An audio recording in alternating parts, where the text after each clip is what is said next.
topic today that I am going to talk about is Nelson Mandela. Nelson Mandela was a great leader who spent his entire life working for the equality and justice in South Africa. Mandela has inspired people around the world to work non-violently for a better life. Nelson Mandela was born on July 18, 1918 in Mawezo, Transkei in the southeast of South Africa. He was the first person in his family to attend the school. Both of his parents were illiterate.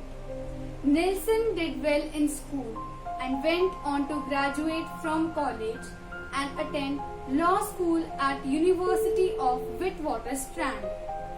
By 1942, he was involved in political causes.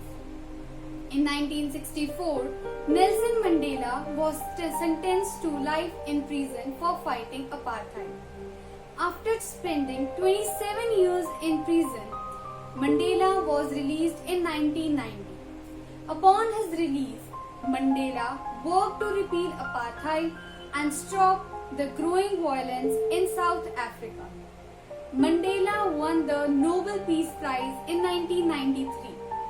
As South Africa's first black president from 1994 to 1999, Mandela drove close relationships with India, and the two countries forged bonds over groupings like IBSA and BRICS as a result of that closeness described by Mandela himself some years ago.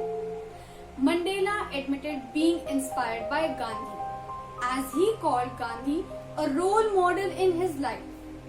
Both of them led their individual nation to international prominence by securing major political achievements with non-violence movement.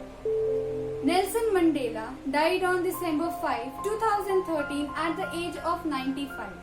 He died of natural causes after a long illness.